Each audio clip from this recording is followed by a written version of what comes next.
Hi, there's Alt here, and in today's video we are talking about the end phase for Country Road C. It has quite three end phase for Country Road C. You've got the advancement phase, the planning phase, and then you got, I need to remember, the line management phase. Each phase is slightly different. One is to do more to do with like any battles, so what scavenge items you find, if you find any hero, new survivors, level up your guys, so on and so forth. The next one is when you back a base and you want to build stuff or plan stuff or put people in healing and so on and so forth. The next one is you're closing down for the day, sleeping, eating, checking people are not going to run away from your base or home, whatever you want to call it. And really, that's it. So the first, we're going to start with advancement phase. The first part is character advancement. This is when your characters can level up and get experience points and spend your experience points at the same time. So for every person that goes onto a battle or mission, that's what they call assign a mission, they will always get 1 experience points if they live. Also, you get 1 experience points to give to anybody up to you. It does say in the book to explain the reasons why you give it to the person, or you can just give it to them. But I'm doing this, so I'm going to give it to Paul. So he's going to have a 1 extra one. The reason I'm going to give it to Paul because he got the job. He went in there, got 1 item to scavenge, got in the building, did his job, didn't flap around. That's why I'm giving an experience point, and that's it. And what I said earlier, to get 1.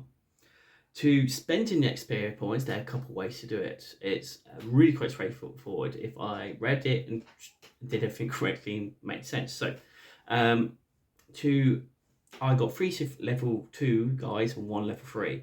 To go up a new level for any of them, you need to find that level and double it. So myself, I'm a leader. To get to a hero, it's a level 4. So double level 4s to get 8. So I need 8 experience to go to the next level. Civilians become a leader needs is level 3, so you need 6. Then a rookie to get to civilian, you need to get 4 experience points and so on and so forth. It's really quite straight, really easy. But low level characters, because they're definitely for rookies, and you got 1 life. When they get hit, they're dead, gone. But when they get to they can get civilian really quite easy. Definitely playing 2 missions, you can get them 4 points. If you want to give them double one, done. Or 4 points or 4 games to get 1. But I recommend trying to get them to level 4 a civilian, because that extra health does make a difference. And that's it. And the other one is your skill level. All your skills are ranked 0. They get bonuses because what traits you take, like leadership, that's a complete up game. Strength, dexterity, intelligence, and corrupt. It depends what you take there. Also, your defense and movement does come in kind of skills. So what I was saying, the maximum level you can get up to is level 8 is the highest. You can't go no higher. So to level them up, let go to like Paul's and when Paul's tactician is level rank 0 at the moment. So level that up to level 1, and you spend 1 experience point. To get to level 2, 2 experience points. 3, 3, 4, 4, so on and so forth. Really straightforward.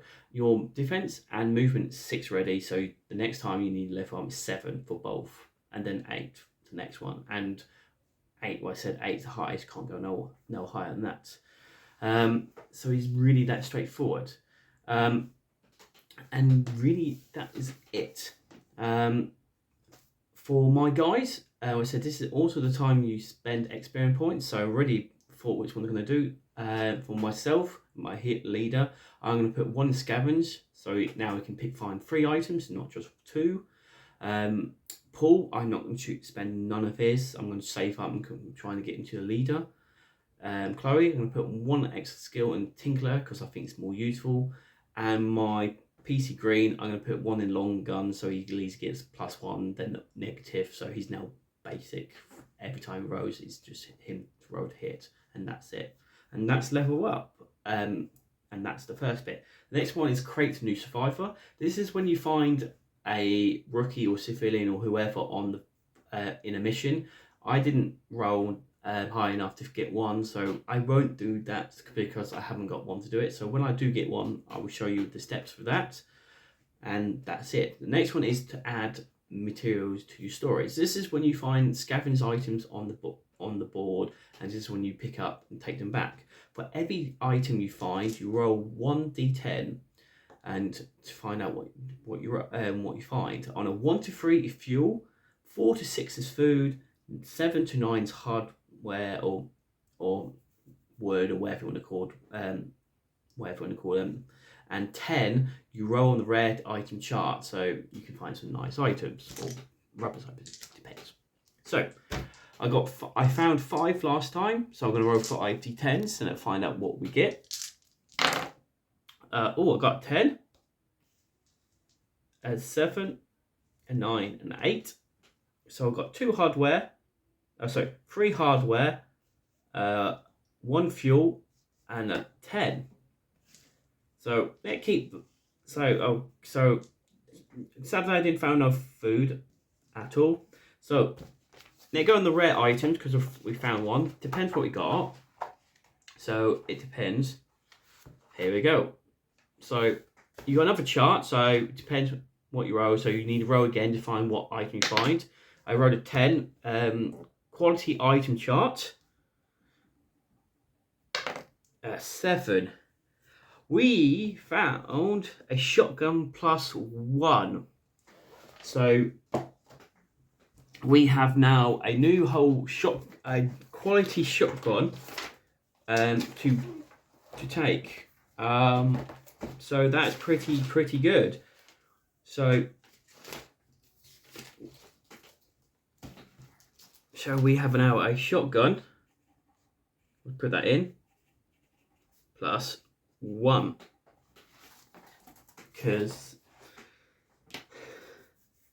So yeah, pretty good. Very happy with that. Something quite useful for our police officer to use. Sadly, we didn't find no food. That's sadly thing. And that's bits over.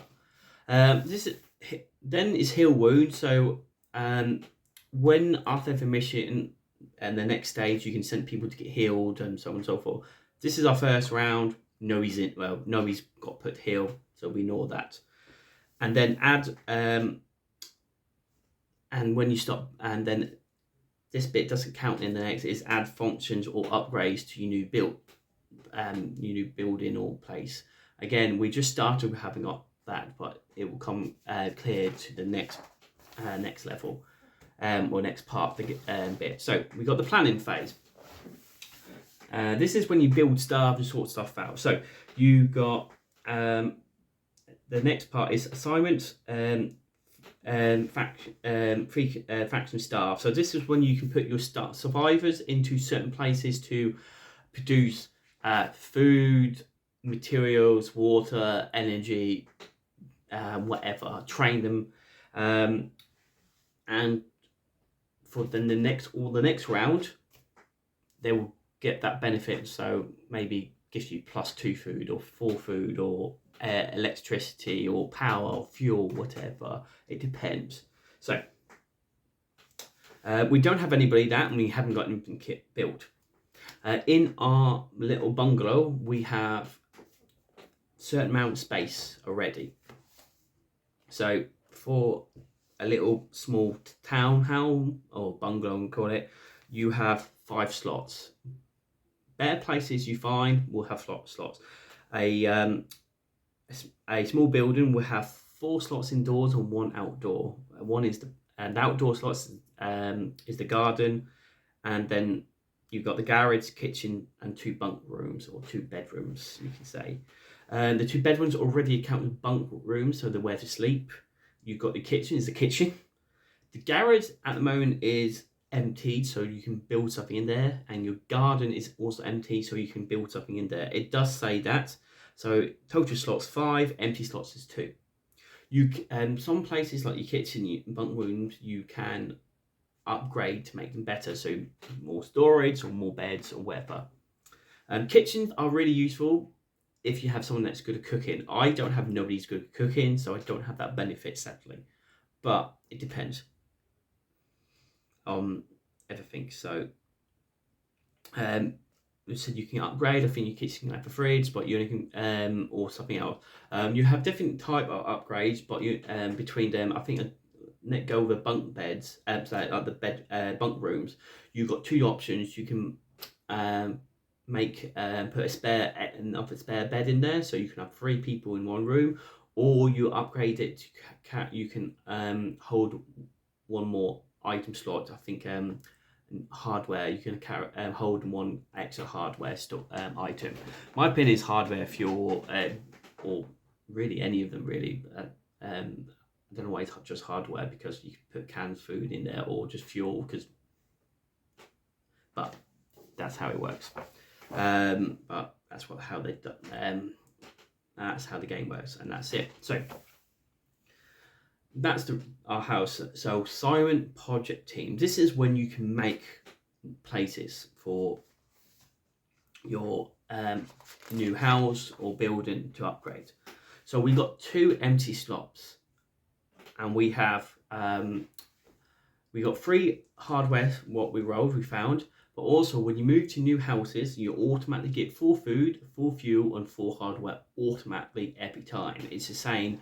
People left it still plentiful when you go in there, and makes sense really. So because this building is not ran down, it's not being ransacked and so on and so forth. So the first thing we're going to do is to build something in our garden. You only can minimum build some things mostly outside. One of them is it's called a garden or a vegetable patch, whatever you want to call it. You can make a watch tower outside as well, and you can make some other things outside like solar panels and rain collection and so on and so forth. It depends how you want to do it. Some things you can't put outside, like beds and so on. So in here, it does list what the rooms are called and what upgrade you can, how much they cost for hardware costs and labor costs, because that's takes how long to build it. Hardware costs is how many hardware items would cost, and labor costs is how long it would take to people you need to build. Each labor depends on your person and level. So Paul is a civilian, so he's level 2, so he counts as 2 labor costs. Myself, I'm level 3, so I'm 3, and so on and so forth. Really quite straightforward. So first thing I'm doing in our garden is to make our back garden is to make what they call it is a garden. I'm going to call it a vegetable patch for that reason. So a vegetable patch. That will cost 1 hardware. So I'm going to spend 1 hardware from our item slots. Makes sense why. And their labor cost is 2. So I'm going to put Chloe as that. I'm going to have 4 zombies down here to remind me of that. So Chloe with 1 labor, 1 hardware will make a vegetable patch. I already have gone for the Burke and check thing, and the next place I really want is a utility station. It will cost 3 hardware and 3 labor. So so I can do it, but what you can do, you can have 2 people, like a rookie and civilian, both working on together to get that built. You can also means you can have 3 civilians, so 3 rookies building something that's going to take 3 labor costs. So yeah, you can stack people. So I'm going to put myself there because it makes sense. With 3 labor, I'm going to spend 2 of the ones that we found, and 1 of them are base already. So we got 3 points left, and that's it. So,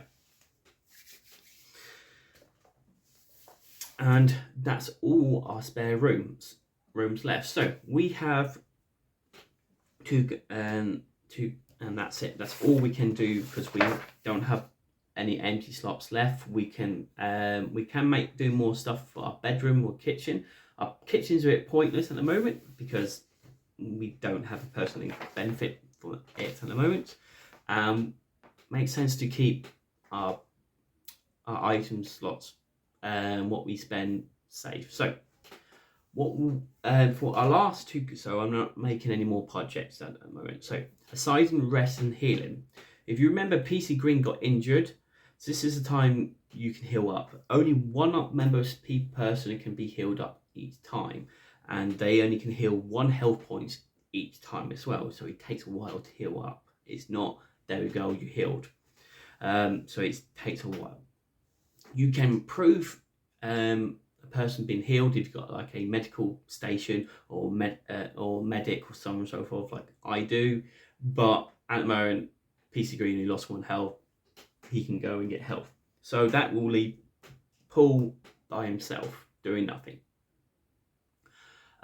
It doesn't say this in the book, but it does say it in the error page that you can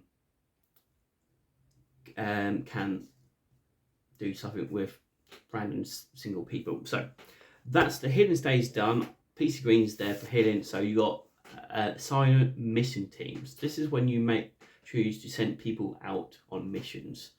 You can do multiple missions with multiple people. So if you've got a big group of 8, let's say, people, you want to put 3 one side, 2 1, 2 to other mission, 3 to 1 mission, 2 mission, and leave 2 back home. So firstly, you can play 2 missions. Depends on what you do. You're allowed to do that if you really want to. If you've got 5 guys, you can play 5 missions one. But I don't expect you to live or do much or be able to do anything. So I won't recommend it. I'm not going to do that. But if you have 1 random guy, you can send it out on a scavenge run, and they will go out and pick up one item of each. So 1 hardware, 1 food or fuel, and that's it. And that's what Paul's going to do, because it's no point him staying home.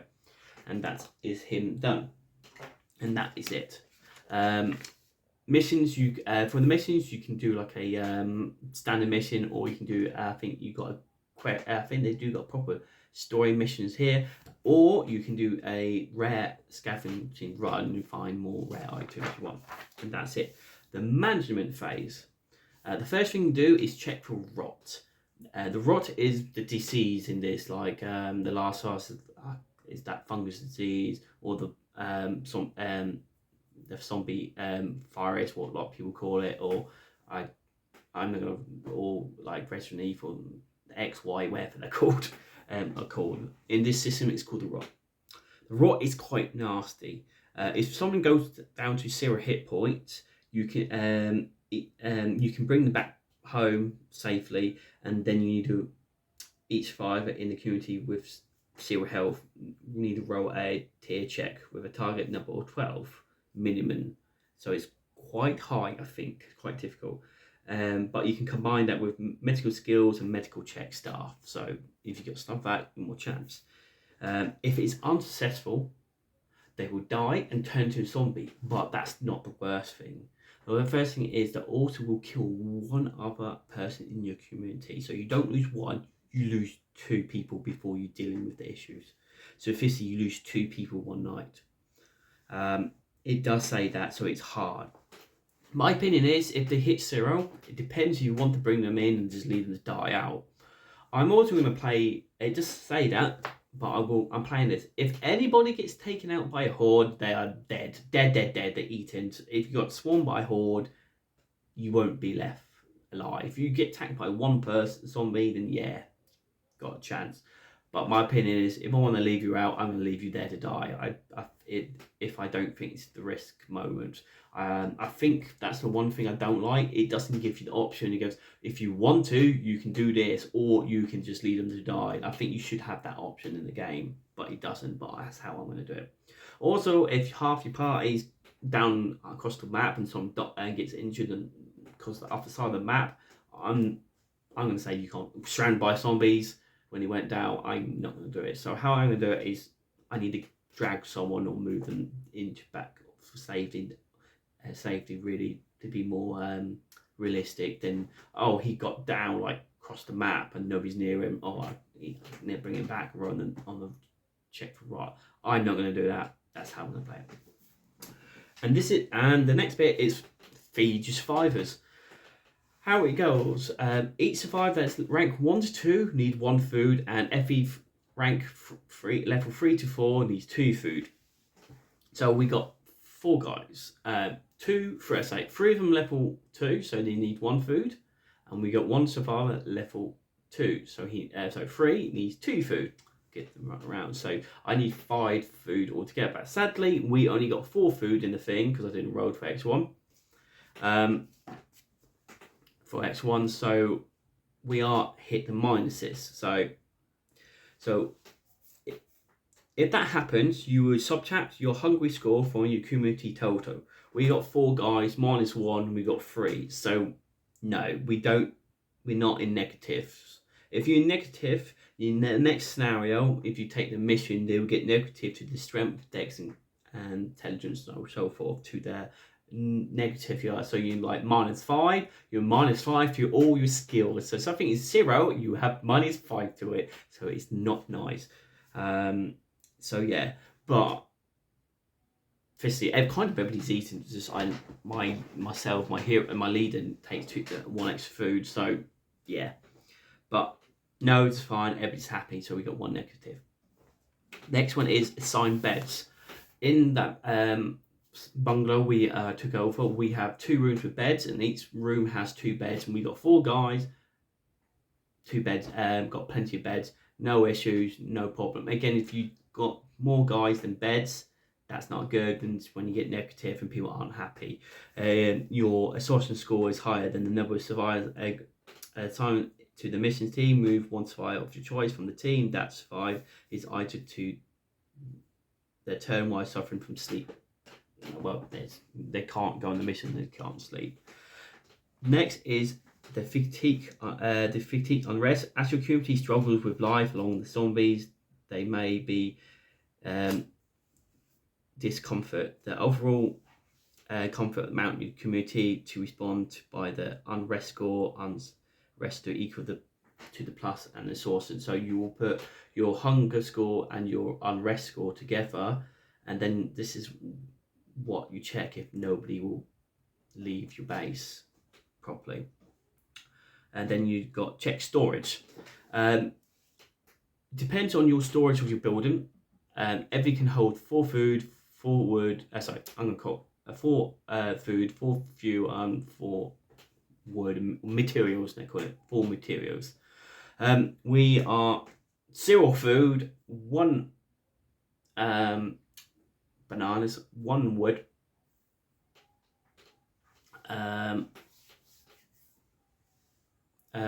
My brain went fudgy. 3 wood, no food, and 5 fuel. At the end of that, if you are over your cap amount you can hold, it will go off automatically. It just rots and disappears. We have 5 fuel, that's the problem. So that 1 fuel is wasted. We go down to 4 again, sadly. And that's it, and you do it. If you inside anything to get built or anything like that, it does not count towards it because you're fishing use the material. It does say that in the rules, so you didn't want it. Next, you check for horde. How it works, you will put, and you each turn you will check the horde. You need to roll a d10 again. You will add the level turns you've been there. I've officially been there 0. Check how many items you're building and utilities people are in altogether. So I'm building 2 things. I've been there 0 to 10. If you get roll 15 or higher, you will become unattacked by the horde, and the next mission you have to is siege defense mission. So you need to defend your base, or I don't know what you do. So firstly, 2 plus 10, if the highest I can roll is 12. So firstly, it's impossible me to get this. So I rolled a 5, that's 7. I'm fine. Then desert. As your survivors aside see the horde heading towards your base, they may take the better part of your fire and run for the hills. This is when people can desert you, run away. It really goes into if you're I think if the community unrest plus the siege threat is ever higher than 10, so if you roll higher than 10 plus as you survive a horde may take the better part for run there. If the community unrest plus siege threat is ever 10 or higher, the lower the survivor at base level the community. If there are multiple survivors, then so if you roll if it's 10 or higher, so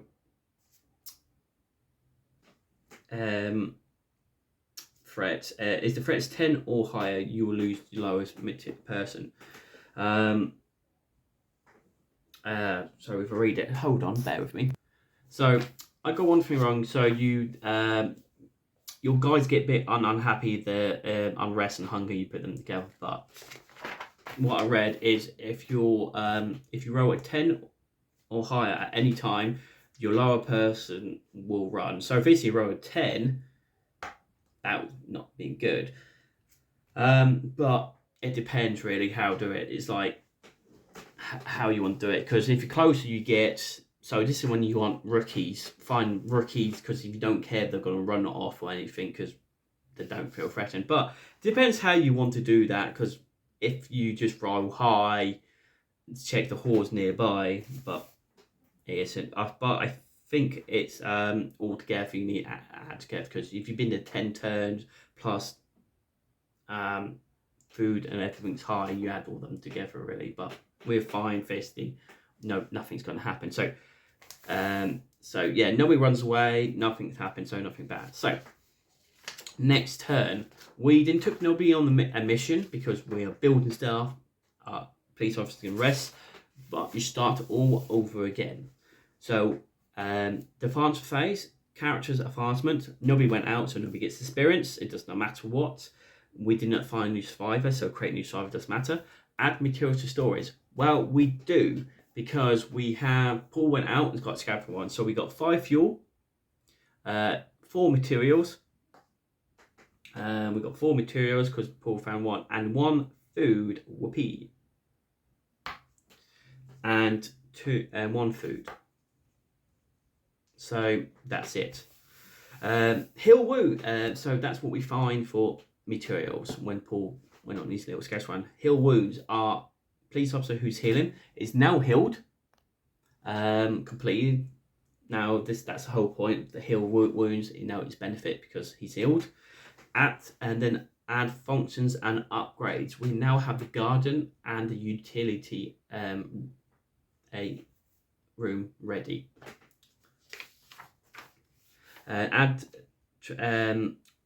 So yes, any base functions and upgrades that were accessory to the project team during the planning phase are finished during their step, and their effects are added to the base. So a garden and the utility thing, what it benefits from us. At the moment,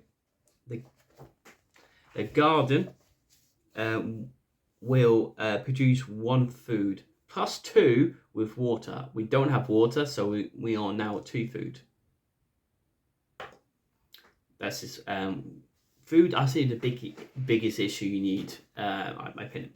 The utility station will provide power and / or water. Depends what you do. But we don't get any benefit because you need to firstly upgrade it to purpose. Then we get to the plan phase. Signed. Then again, this is when you can sign people to stay in a room to benefit. Some places like the garden, you don't need anybody in there to produce you 1 food each time. Something like the watchtower, or you got a training room, you need training, you can level 1 your abilities, or like the watchtower, you can help you to get horde and so on and so forth. But we're not going to do that. Then assignment project team. Again, you can build new items or upgrade your items. So we are going to do some more building and more upgrades. So the first thing we're going to do is upgrade a garden, and we're going to put a fence around it. A fence will benefit quite deeply, because when you upgrade, it says here there's not such thing as a rabbit-proof fence, but every little bit helps. By upgrading a garden with some fencing, you can decide one added food. So when you put a fence up to your garden, you get instead of 1 food with no water, you get 2 food. It's really straightforward, and I recommend this as well first thing, because a fence will cost 1 hardware, so we're down to now 3 again, if I can find 3. So 3 items rent, and it will cost you I think 2 labor. So again, we're going to put Chloe there. So Chloe's going to do that, and that's done. So we can choose food. The next thing is our utility station. I'm going to choose a water pump. It costs 2 hardware, so we down to 1 now, and it costs 3 labor to make water pump. Water pumps, if someone stays there every turn, will produce and it would cost 1 fuel for 1 water, maximum up to 3. So firstly, you can spend 3 fuel to get 1 water, and I think the water stays. I don't know what that adds, but it's really good for the garden. So officially, we can produce each turn happily for food, and that will do really well for our hunger score, and so we don't need any issue. We just need to find fuel each time, but I can do that at least 4 turns out, go and find fuel, so that's some good news. So I'm going to put myself in, so that's I said 2 hardware costs and 3 labor. So again, I'm going to do that. So we're down to 1, and that's it. Simon rests and healing. Nobody's injured, so we don't care. And Simon missing team. I will send out a mission.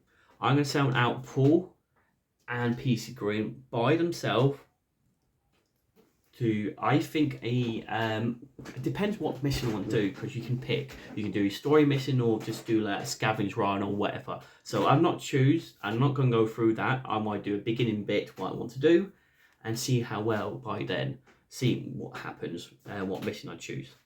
And that's it. So they're going to go on the mission. And that's it. So the management phase. Check what for up. Don't need to do that, because nobody's injured. Feed survive. Right, we got 2 food.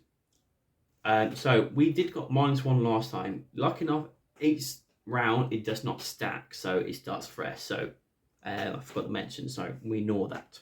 So we got 2 food. So to put 2 food, we have -3 minus our 4 survivors.